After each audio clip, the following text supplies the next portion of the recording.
What's going on, everybody? This is another episode of the Risky Business Podcast 910 Strong, and I am here with my co-host, my other color brother from my other color mother, Dylan Craft. What's going on, man? What's going on, my G? What are we going to throw at him today? Oh, boy. Guys, I think it is no more than right, even though this is a difficult conversation to have. We're going to talk about this Oregon versus Colorado game starting off. You made a beatdown. Yeah, a professional ass whooping is what it was. Hey, if anybody's going to know about it, it's going to be risky. This was like one of those AWs that your mama give you for getting in trouble in school and she got to leave her hair appointment. One of those kind of ass whoopers right there. That's like she gets a phone call in the middle of the day figuring out that you started to pick a fight with some kid and you're more scared of your mama coming in and a principal suspending you. Yeah. It was like stopping grandma from going to bingo. You know, like, don't do that. Just call the cops. Take me to jail. I don't care about that. But no, in all seriousness, from what I've seen in that game, going in, honestly, I knew Oregon is the top team. Oregon has been a winning program. Colorado, don't get me wrong, they have been doing great. I mean, 1-11 last season, and now they're coming out. They got some fire behind them. Coach Dion he's got them believing in themselves. Fundamentally sound is what they need to work on being. I think, the thing that frustrated me the most yesterday was the lack of the ability to do the fundamentals and tackling being number one. Mm-hmm. Yeah, and I agree with that. And like Oregon, Oregon's good. I'm not gonna discount Oregon. Bo Nix going there.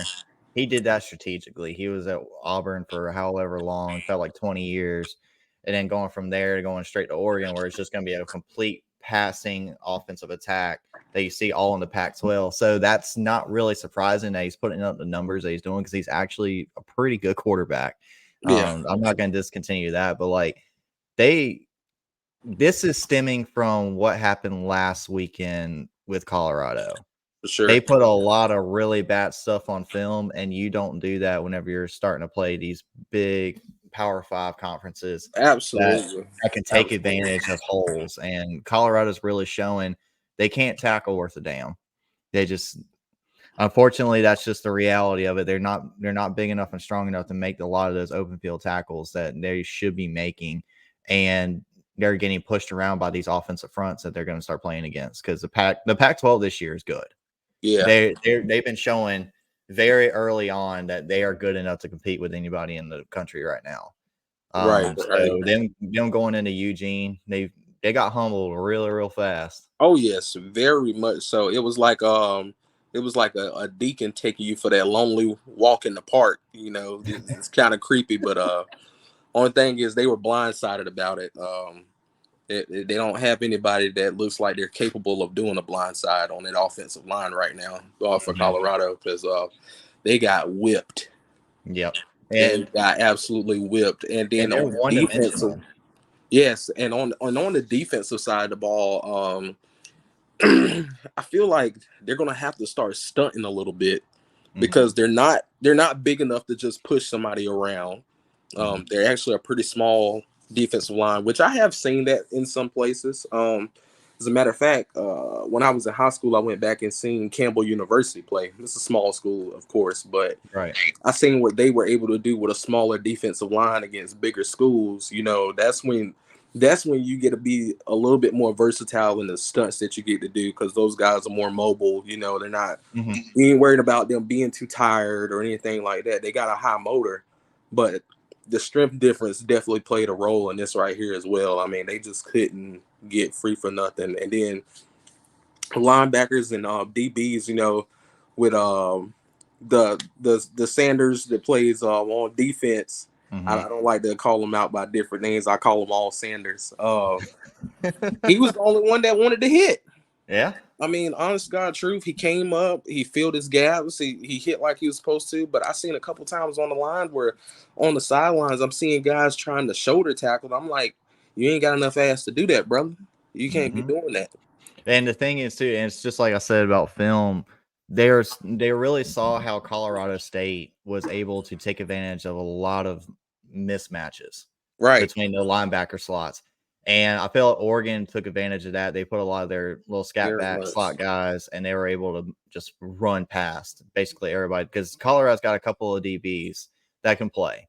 But Yes. the problem is, it's just like you said, they don't have enough guys on the backside of the ball to be able to keep up with receivers like that.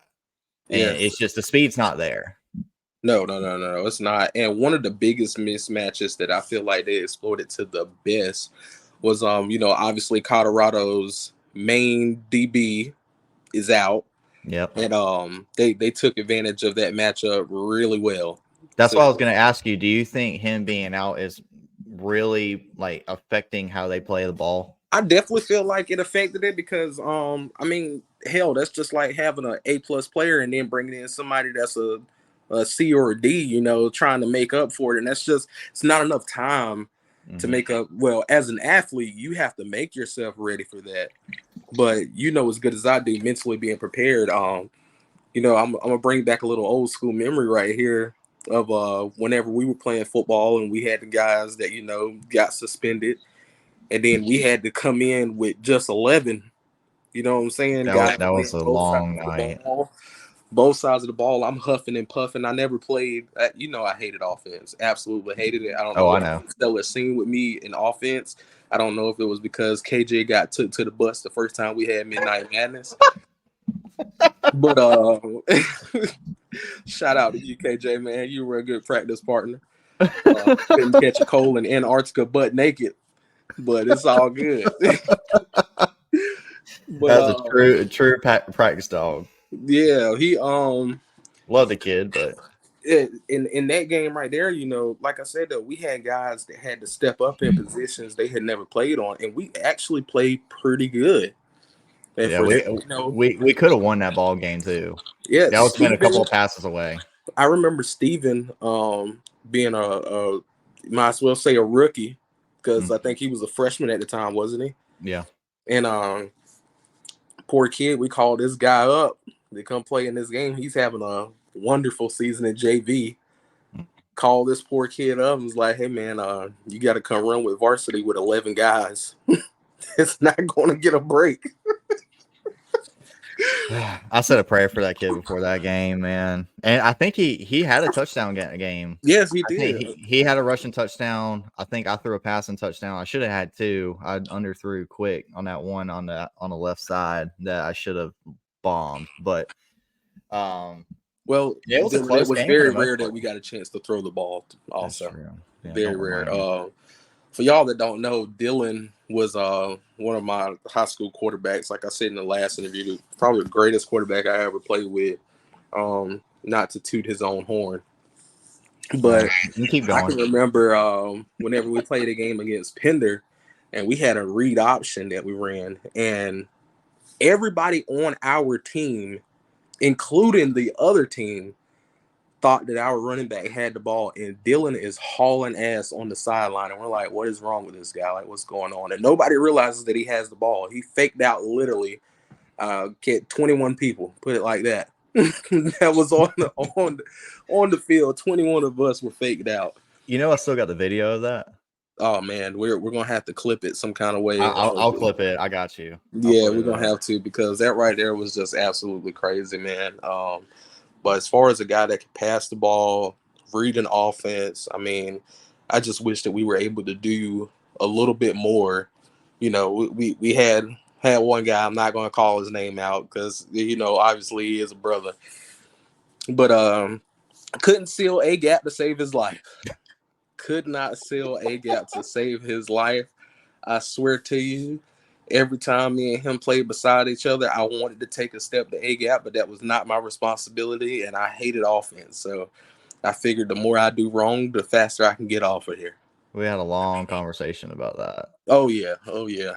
But all in all, man, I miss those times a lot. I really do. I miss being on the ball field. I had a couple of times in college where, because I was like you said in the last one. I mean, I did track and field at East Carolina, so doing instrumentals. Jesus Christ, intramural Drake clip, doing intramurals. I would sometimes go out there and do flag football and just messing around. And I had one game in particular because my little brother played. Alex is like 6'3", 6'4", like Alex is 7-foot wing. Alex is one of the most athletic people that I never see work out in my life. He's never worked out. He's never set foot in a gym that didn't have a basketball there. Kid is ridiculous, man. But he used to he would play wide out for me, and I would tell him, you're either gonna run flies, you're gonna run outs, and you're gonna run posts. That's all you're running. You don't gotta do anything else. So I had one game. I had 3 separate plays where I had somebody on the defense looking at me like, why aren't you playing? So to begin the game, I saw how the defense were. They were playing one safety high. They had soft coverage playing on the outsides, and they were slow as molasses. The guy that was covering Alex was about 5 inches shorter than him. So I looked at Alex. I'm like, hey, come here. So we pulled up and got in a huddle, and nobody huddled during intramural. Instrumentals. That's just instrumentals. Yeah, you don't do that. So he came over there. I looked at everybody. I'm like, listen, okay, you're gonna run slant. You're gonna run slant. You're gonna run a little hook out to the flat. Alex, I want you to go run a fly. I'm gonna count to 3. And I'm gonna throw it as far as I can. And you're gonna go get it. He's like, okay. So I went up, snapped the ball. I knew they weren't gonna blitz. So I snapped the ball, and I'm literally just sitting there staring at the middle linebacker because they got a spy on me. Mm-hmm. I went and say 1, 2, 3, just yelled it out loud to him, and then I shucked this thing because we were on like the 5-yard line the other side. I think he caught it on like the 30. Good Lord. He just like, I threw it up far. I said, go get it. And he just ran right under it, toe tapped it in, got in the end zone.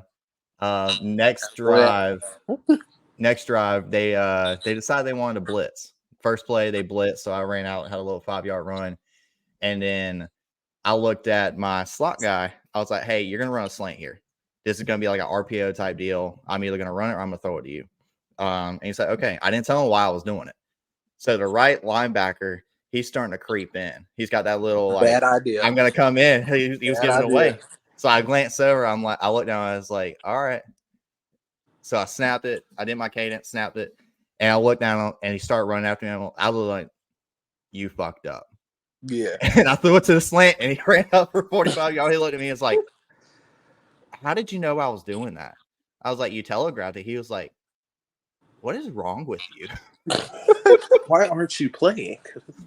We need help. Yeah. So this is the time when we didn't have a quarterback. Oh, that makes it even better. Yeah, so I love playing intramurals, man. Show up to practice next day, like, hey, coach, your quarterback's throwing the javelin. Mm-hmm. You need to go speak to him. It's not the same. It's not the same time of year, so you technically could do it. Yeah, exactly. That's what I would have done. Yeah. But shoot, just to kind of get back on topic a little bit, that was the biggest thing that I seen from that game is Colorado has some things on defense they definitely have to work on, especially and on offense too, because you can't throw the ball that many times a game. No, you're 100% right. So if you're Dion, you go into that locker room after that game, you give it a little bit of time, let it simmer down because everybody's hot. Let them simmer down. What are you saying when you're addressing your team going into next weekend? Well, I'm gonna give it the old Ted Lasso. Don't know if you seen that show yet or not. The show I was telling you about is a little soccer show, but Ted Lasso said the biggest thing after a loss like that is to have the memory of a goldfish. And that sounds crazy, but goldfish only has like a 3-second memory. So you gotta forget all of that. Well, the thing is too, because you got to see who they're playing next week. Yeah. They're going to be at home against USC. Whew, man, it's even tougher matchup. Yeah, It's even tougher. they've got a tough schedule this year. Yeah, if I'm coach, after that right there, we're in the film room today. Mm-hmm. Like, after church, come to the film room. Yeah. Whatever it takes, you need to be here. You're gonna get this blessing too. If I hear you're watching film and when you're sitting on the pew, we're gonna have words. But once you step out, you're mine. Yes, sir. Yes, sir. It's Yeah, something's because gotta happen. the But rest of their schedule is tough. what I did see, and I know, man, you were talking about this earlier. Um, hopefully this becomes a thing, but Warren Sapp is possibly joining them next year, and if that is the case, Dion is a motivator, and Dion to get at you a little bit, but Warren Sapp just doesn't give a damn. Just because he puts the fear of God in you. Yeah, he just doesn't give a damn. He's gonna get in your face. He's gonna tell you that you suck. You needed to get it together. That ain't worth the piss. All of that, and don't care who don't like it. That's the thing. But he is about trying to get better, and I feel like that guy right there will bring the winning attitude. I feel like is there, but I feel like he will bring that electricness that they need on defense. I feel like he's one of those guys that like tell him, look, we ain't giving up past 15 points a game. It's just not happening. Like, And also, it's going to help a lot for recruiting wise too. Oh yeah, man, the transfer portal. So that was something else I was looking at. I feel like Bama is going to lose a lot of people. Mm-hmm. I feel like they're going to lose a lot. All of those big schools that's out there. It's the chance to be coached by Dion and Sapp together. I mean, two of the best to ever do it. And then especially on the defensive side of the ball, you know what I'm saying?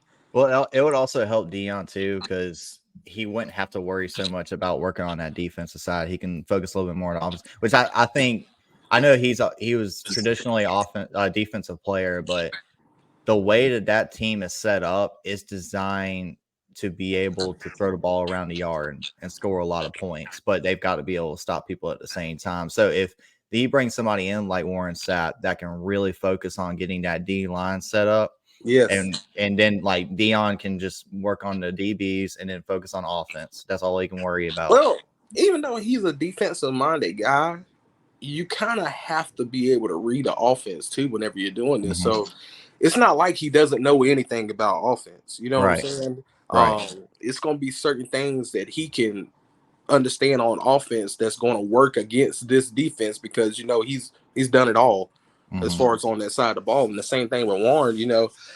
What he's going to bring to that defensive line is probably too much knowledge for them to understand those first couple of weeks. But I guarantee you by the third or fourth week, you're going to see a huge change with them being together, especially if they get a whole off season together. You know what I'm saying? Right. And they're just going to be held to an even higher standard than what they are right now with Dion. Well, they're going to have to, yeah. Yeah. The next couple of years, you'll see a gigantic change in there. Like he went in this week, and it was a big shock to everybody because nobody really saw it. I mean, us as football guys, we saw this happening. Oh yeah, and like this first, I was rooting for them because they have definitely got me on this hype train now. If I was in college right now, I'd damn sure go play for them.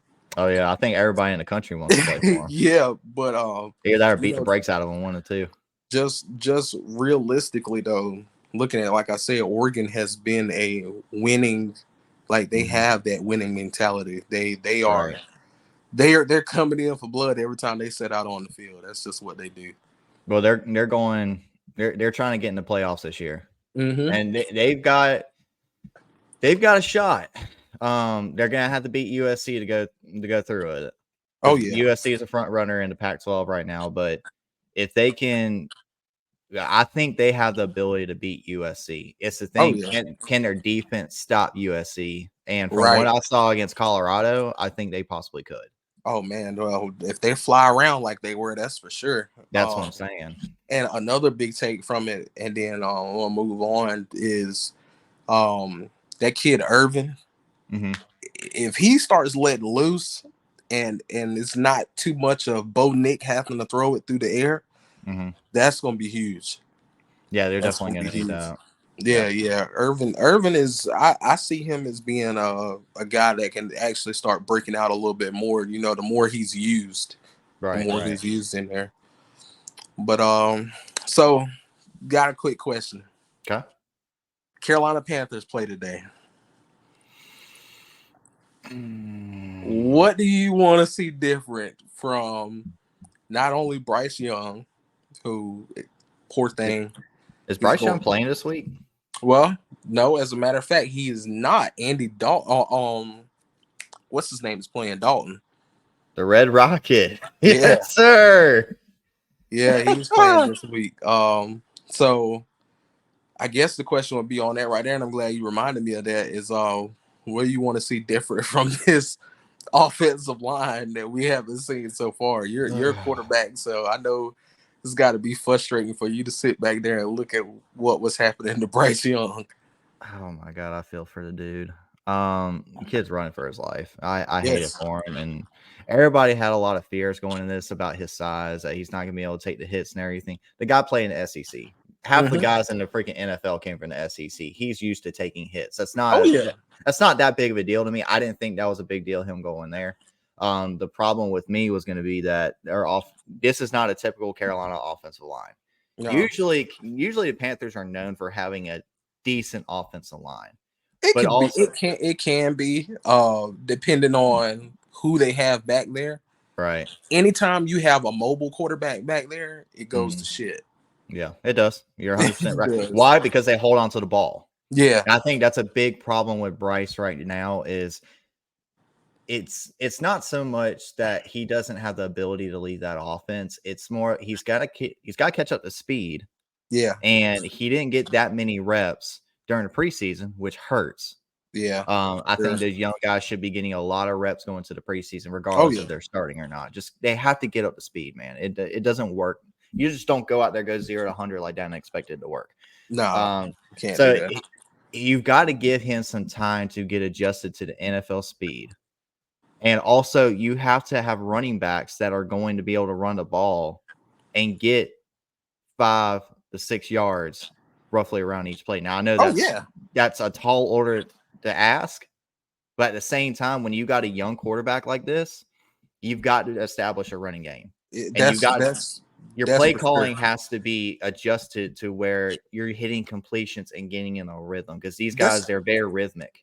And that's what I said. You know, I see where they're trying to play this whole play style of letting him throw like short passes here and there, you know, like little 5-yard hitches, or he might be throwing an out route or something like that. But I feel like the best thing for him would be able to do is if they get to this, you know, screen passes, because obviously he's getting rushed like crazy. You know what I'm saying? So screen passes would be something good. Mixing in a little RPO. Yeah. You know, just, I mean, damn, the dude is so scared for his life. I don't know if you've seen in the last game, but he lined up on the right guard and they had to scoot him over because he was already looking to see where he was gonna get hit at. And that's terrible, man. But I agree with you on that, because if you notice about their running game, if they bounce it out to the outside, they're able to pick up yards, right? Yes. So usually a lot of those screen plays, doing those RPO stuff like that, is the same thing as running the ball. You're just getting the ball to the outside quicker. That's how a lot of those offenses, they see that. So being able to get the ball outside, get it out of his hands, get it into like a running back that's motioned out to the outside, or get it to one of your slot guys that can actually run the ball pretty well. That could work just as well as being able to run the ball, and you ain't got to worry about being inside the tackles. That's going to open up that defense. Yeah, then you're gonna get the chances for Miles Sanders, for Chuba, for them to get up into the hole and start running the ball like you want. Right. But because right now, I mean, the bad thing is that we've been playing from behind so many times. It's forcing you to. He's having to throw, you know, 28 to 30 something times in a game. That's not what you want from him. No. You know what I'm saying? Yeah, and I'm starting to see the same thing. I know you probably seen from whenever Daniel Jones had to play the Cowboys. Poor guy. I watched that murder. Might as well say first degree. I felt like a victim because I had to watch it. Session to murder. Yes, like seriously, it was terrible. It kind of looked like he had been drugged or something. 7 sacks in a game. I'm sorry, bro. There's no excuse for that whatsoever. Not at that level now. And that's and that doesn't mention to see how many times he was hit that game. It's just how many times he was sacked. Yeah. It's like watching another Joe Burrow. Yeah, it was absolutely terrible, man. And hopefully to see him bounce back with a pretty good game today. I forgot exactly who it is that they're playing, but I would love to see Joe Burrow go off. I would like to see both of them start to really be able to pick it up. I like Danny Dimes. I think he is a solid quarterback. Usually Duke ran quarterbacks very similar. People have played under Cutcliffe are very good, solid, fundamental quarterbacks, and that's kind of how Daniel Jones is. I really hope he gets a chance to start running, even though he's lost Saquon Barkley again. So that guy just can't stay healthy, man. No, he can't. He just can't stay healthy. And Joe Burrow's the same way. Cincinnati they're not for some odd reason they're just not clicking on the same cylinders right now. Yeah, I don't know what's going on with that right there, man. But it's tough to watch. I tell you that. It's very tough to watch. I like Cincinnati, and I got Jamar Chase on one of my fantasy teams, so I need him to start playing better. Oh yeah. Yeah, that's hurting me a little bit right now. But yeah, watching them two get hit that way, it's like being the older brother and your younger brother's done pissed off your mom and watching them getting beat, and you're just in a corner like, I told you not to do it, bro. Yeah, it's not gonna be me this time. Oh, man. In the back of your head, you're just like, thank God it's not me, but I feel bad for you, man. Oh boy. Well, man, I seen something interesting a couple weeks ago, and this just goes to show you how like bad it started off. This guy, he was on FanDuel. Obviously, I can't do FanDuel here because I'm in North Carolina, but I wish I would have known about this. I would have tried to do it on Bovada or something. But every kicker in the NFL on week 1, I believe it was, made a field goal. Really? Every single kicker. I didn't know that. That was wild to me. It doesn't happen. It definitely doesn't happen a lot. It's like it's like seeing a perfect game. You know what I'm saying? It's very rare. But I think the guy had bet like, I want to say he bet like $25 on there, and he's so many thousands of dollars richer now because he took that.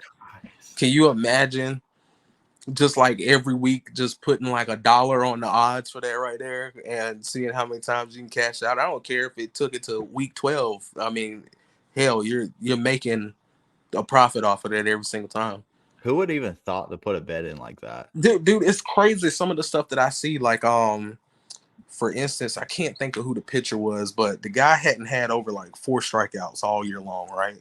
And one of the guys, he had put like a $15 wager on him getting 7+ strikeouts, I think it was, and he wound up with 12. And I'm like, bro, can y'all like see into the future or what? Because hell, I can pick somebody like Clayton Kershaw, for instance. Used to be dominant as hell. Clayton Kershaw now can barely get you over 5 strikeouts a game. Right. It's just crazy to see, man. All our favorite people are getting old. Half of them that we grew up watching in the Hall of Fame now. Yeah. Like I start to feel really old then. I absolutely cannot stand to see Adam Wainwright out there pitching anymore. God, well, it's because he's what, 50, 55 years old now? Yes, and he's giving up 80 hits a game. And I don't know, maybe they're giving him Vicodin in between innings or what, but he comes out to the mound. It takes him forever to get out there. He has to adjust his hat this way, and this way. So he's taking so many cortisone shots during the games and everything. Yeah, I mean, at this rate, you might as well turn your head backwards like the kid and try to find the fountain of youth again, get one good solid pitching out, and it then never show back up. Or just go ahead and blow your shoulder out. No way you're done. Oh, hell yeah. Crank it on up there to 86, baby. It's about as far as it gets right now. So going into that, I do want to talk about the NL MVP race. The AL is practically locked up, even though Shohei's been shut down for the rest of the year. Oh yeah, but He's locked it's a that no in. doubter. It's a no Yeah. doubter. The NL is kind of interesting. I was doing a little bit of research on this. Right now, it's between Acuna and Mookie Betts. Yeah. And their stats are very, very similar. But the biggest thing for me is the averages. Yeah, If you look at Mookie has cooled down a little bit. He did during the latter half of the year. Yeah. And I've got two reasons for going for Acuna on this. The first one is you look at the averages between the two. Both of them, Acuna's got 40 home runs. Mookie's got 39 RBIs. I think Mookie has like one or two more than him. They're both over 100 RBIs, which no matter what, that's impressive. That's crazy. But Acuna has got a 337 average right now. Mookie's got a 309.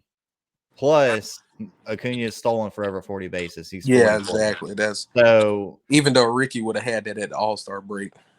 Well, yeah, but we're never going to see another Ricky again. He's an anomaly. Just always got to say it, man. You know, that was Ricky saying. It's like, 60 stolen bases. Ricky would have had that at the All-Star break. He would have had that in one division with the Mets. Yeah, man, it's crazy. It's crazy. But my other reason for this, both of them are winning their divisions. But Atlanta is going to be the first one to hit 100 wins this season. Mm-hmm. They may be the only ones. I think the only other one is LA is at 95, and I think Baltimore is right there too, if I remember right. Yeah. They're the only ones that are really that close to having a 100-win season for the rest of the year. But the way that Atlanta has played and the contribution that Acuna has had for Atlanta, he's leading that team. LA has got a lot of help. Yeah, they do. Between Freddie, Trey, and all of them, not Trey. I'm sorry, Corey. That's what I was about to say, man. This has really been a crazy year for them because those guys are getting outshined because of what is being done by Ohtani and Acuna.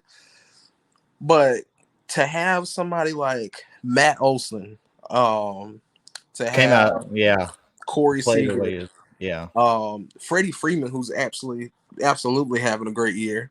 You know what I'm saying? And it's being heard of, but it's not because of the outstanding years that Acuna and Mookie and Ohtani has had. Yeah. Because Ohtani to be shut down for the rest of the year and for his numbers to be where they're at, you're thinking to myself, like, damn, I would have just rather seen him hit for the rest of the year and see what he could have got to. You know what I'm saying? But and the funny thing is, we wouldn't know. He might not have the year that he had if he wasn't pitching. Yeah, it just might be one of those things where he plays better as doing both. It kind of switches things up for him. Well, what I have seen from him is whenever Ohtani is pitching that day, on a day that he's pitching, and then he gets moved to hitting, doesn't have a good game. Right. At the plate.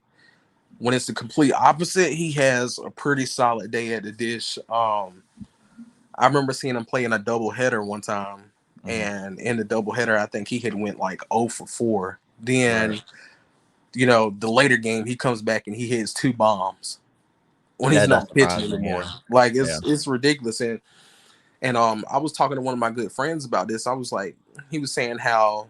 And this broadcast this is not a racist moment, letting y'all know this right now. So don't come up here with your complaining and shit, because we're not doing racism. Racism is bad.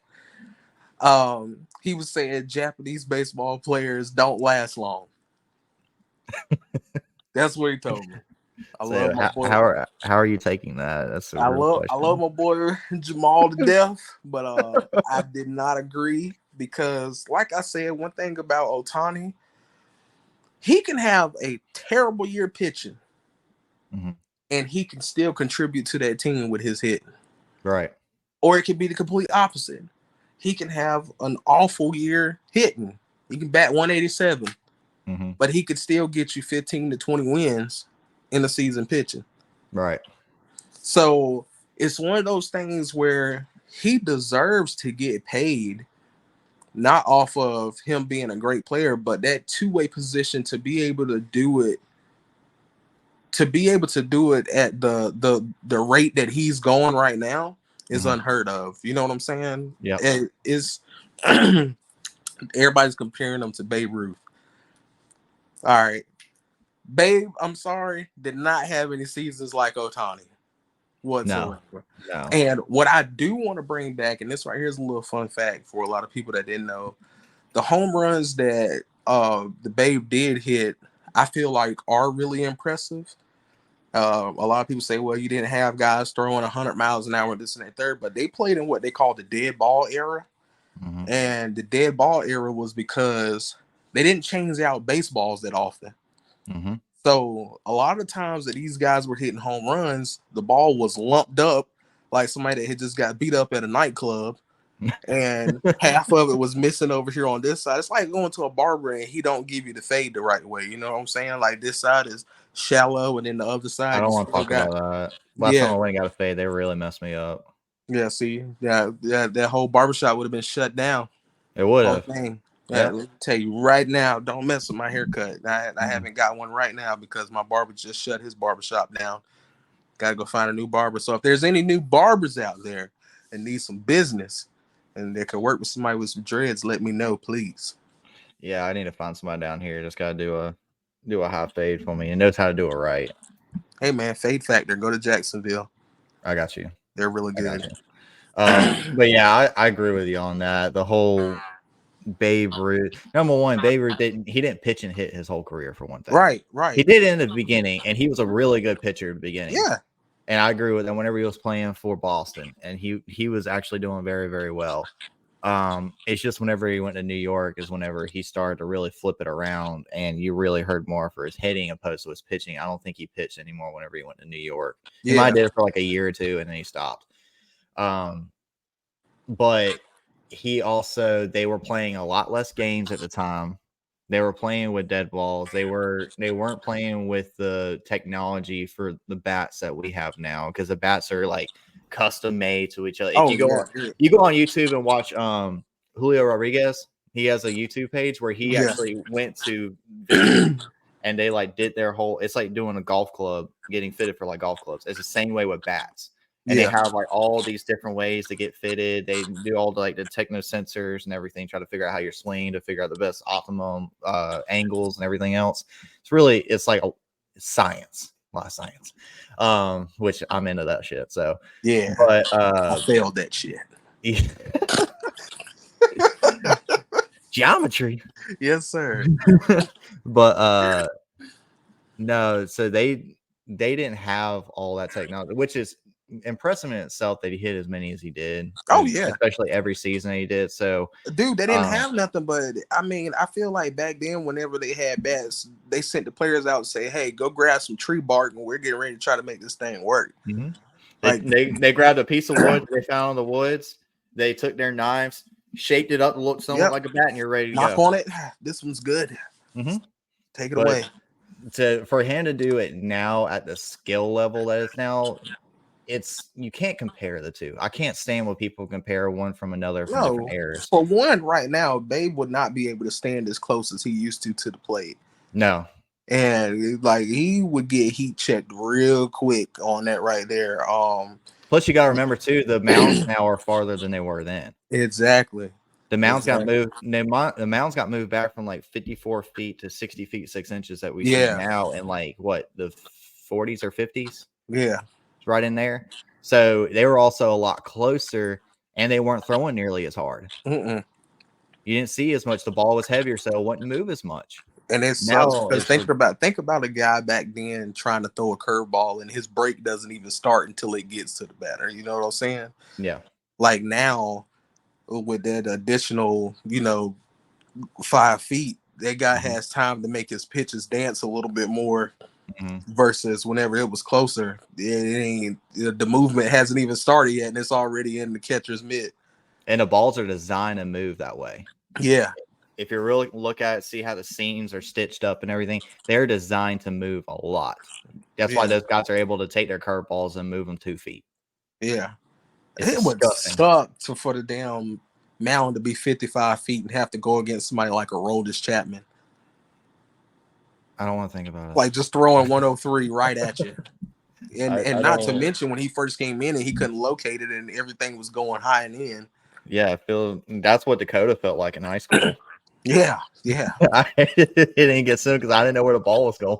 Yeah, man, it's terrifying, especially his two seam. You ever seen his two seam move in at you? Mm-hmm. That's like one of the most terrible things, man. I'm serious. It's We like, we had the same tune seamer.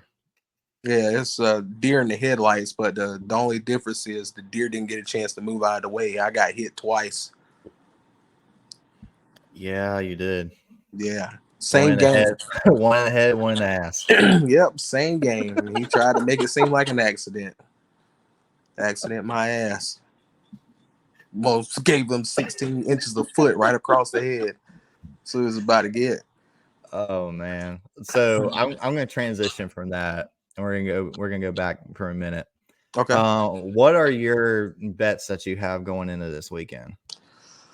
So this weekend, what I did was, oh God, I wish I would have had them pulled up so that way that I could tell you. But I definitely took the Atlanta kicker for 1.5 field goals. Had to take that one. Atlanta kicks so much. Yeah. Um, Because they can't finish. yeah. Another one that I took and that I really like is that they have Derrick Henry up there for 35.5 rushing yards in the first half. Really? Yes. First half rushing yards, 35.5. And I think that they had it up there also for his first 5 rushing attempts for him to have like 25. So I could have been all right with taking either one of those. I was about to say, I want to take the odds on that. Yeah. As far as that right there, then I think what else ones did I have? I'm trying to think. Forgive me, like I said, I should have had these put down. I want to say, I did Josh Allen over 1.5 passing touchdowns. Okay. Definitely think that he's capable of doing that right there. Mm-hmm. I know you said something about passing attempts. Wasn't it Mac Jones? Yeah. Definitely took the over for that. They had Mac Jones at like I think 37, and I've been seeing where he's been passing like close to 40 something every game. So I took the over on it as well. I hate seeing that. Yeah. I Who hate would it. have ever thought that we would have seen 40 passing attempts so In an many NFL times game. now? You know what I'm saying? It used to be where you would see certain guys like, for instance, Tom Brady. That's average for him. You know what I'm saying? Throwing 38 to 40 times.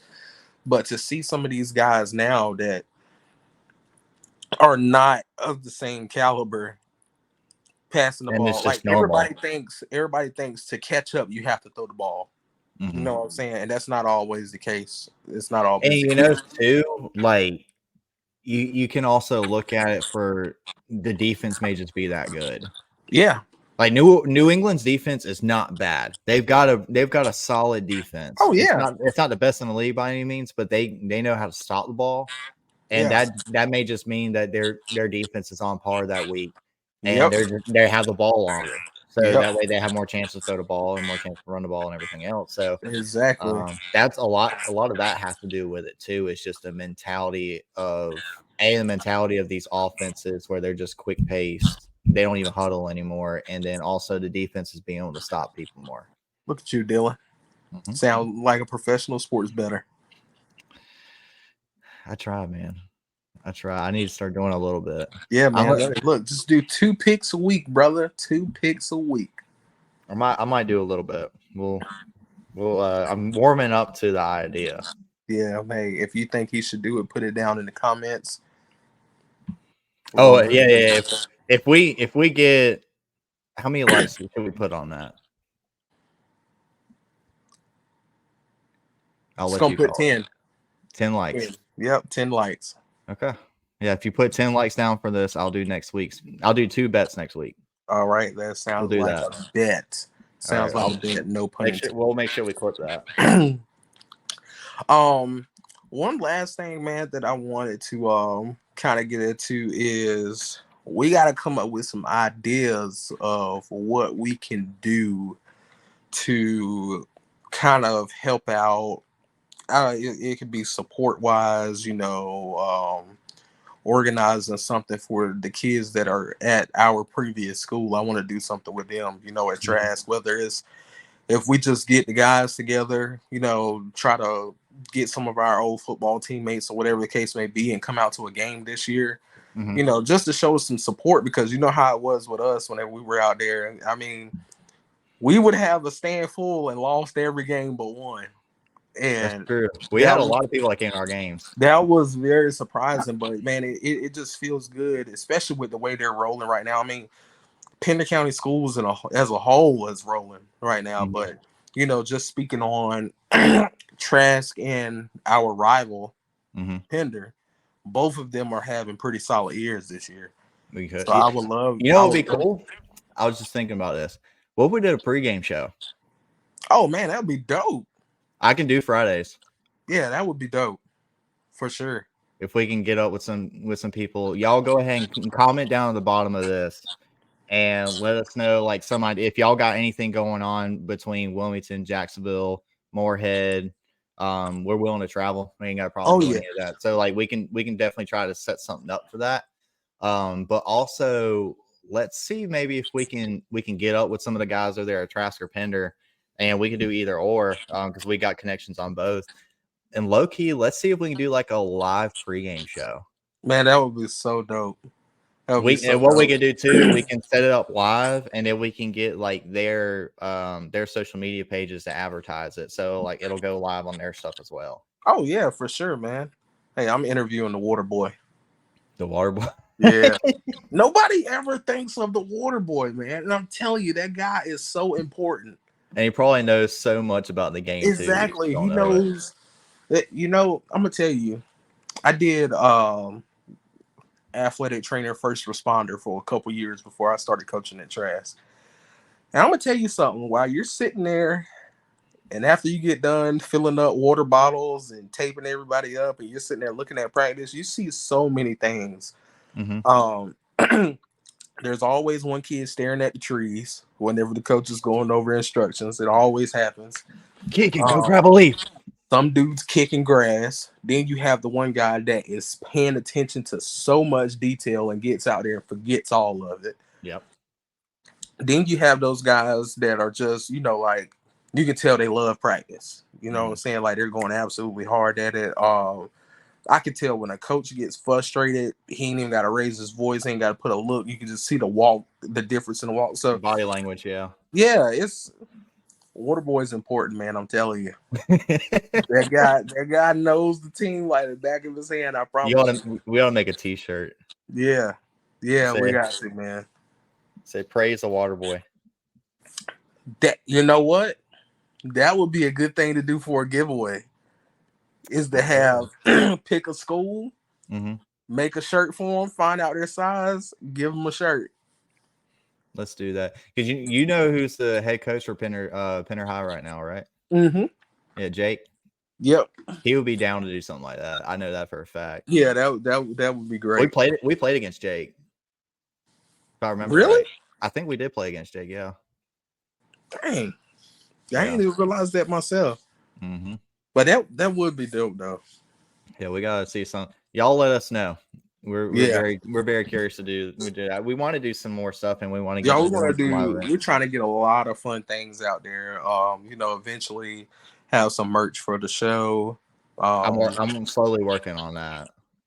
Again, if you haven't checked it out already, the athletes table.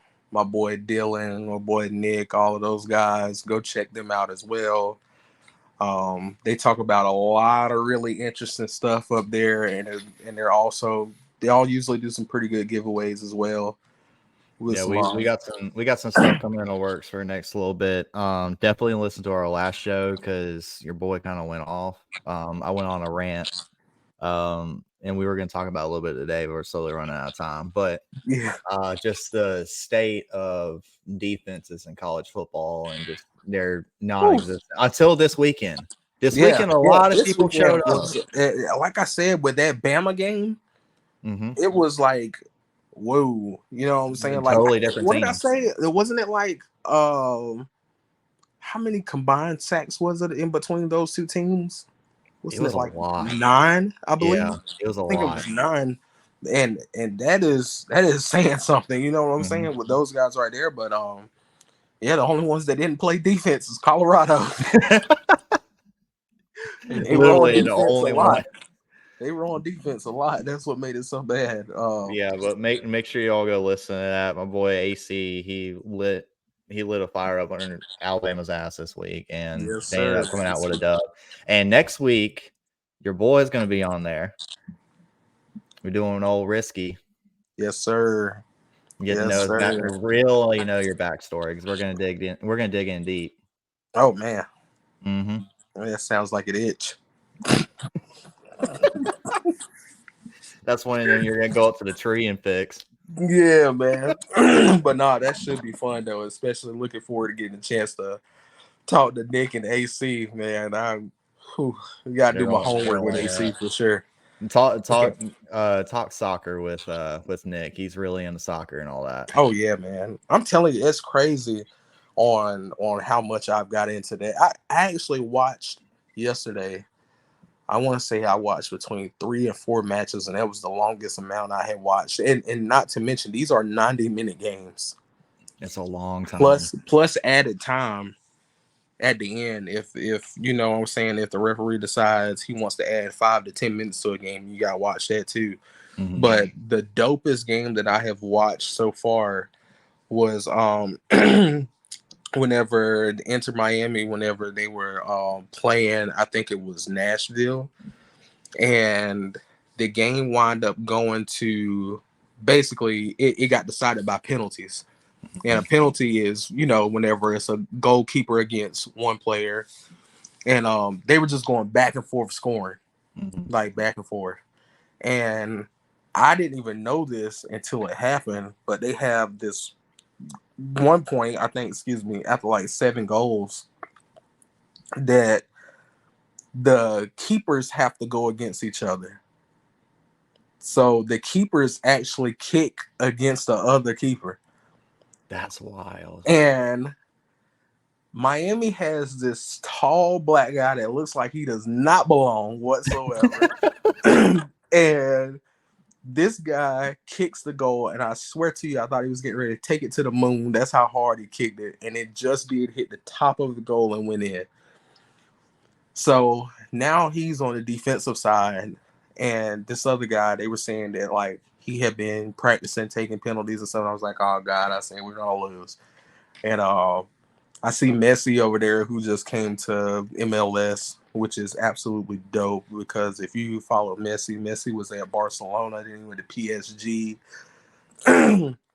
Outside of Cristiano Ronaldo, I feel like he is the greatest of all time in the football world of soccer. I'm not going to call soccer just straight up football. I'm not going to do it, even though it's supposed to be. You're a But typical American. That's why. yeah, but Messi is just out of this world, man. And so yeah, he's watching, and then the kicker from Nashville, he kicks it, and the goalie from Miami, he stops it, and they just go crazy. Like they just go absolutely crazy. And that was the second game in a row that was determined by penalties. Mm-hmm. That was wild. So if you get a chance to go back and look at that game right there, just look at the ending of it, and you'll see like it was absolutely wild. I'm about to do that. Yeah. I'll get into all that. I just want to go to a soccer game because it's nothing but a party. Oh yeah, yeah, dude. And I'm gonna tell you something. Do not fight with soccer fans. Do not piss off soccer fans. They mob you. Yes, they will. They do not. Not one person, but a whole crowd of people will beat your ass, Mm-hmm. and they will drink a beer in celebration and continue to whoop your ass. You get passed around like the ball out there. That's what they do. Oof. Foot to head. Oof. But peeps, that's going to be all for the show today. We really enjoyed y'all. Had a lot of fun. Hopefully that, y'all will find this content worth listening to. We having a lot of fun doing this so far. Anything that you feel like we can improve on, drop it down in the comments. If there's something that you want to hear more about or see more about, let us know. We're all open to ideas. That's what we do. That's what makes the show fun. Dylan, you have anything you want to say? Nah, that's it, man. Where can they find our stuff at? All right, so right now, because of my boy right here, you can go and look us up on YouTube. You can have it also on Spotify. That is at Risky Business Podcast. Mm-hmm. Check that out. Give us a like, follow, subscribe, and again, anything in the comments that you feel like dropping and you want to let us know, then just do that, please. And we're open to all suggestions. Instead of Yeah. prank calling your mom, I'm not calling no family members. Okay, I'm not stopping grandma from going to bingo. It's not happening. No, I'll go on to bingo, man. You win some money. Yeah. I went to bingo a lot as a kid. Didn't do anything but stay under the table and play wrestling figures. That's it. Well, man, that's gonna be it. I appreciate you getting on here, bro. All right, man. Y'all have a great one. Yeah.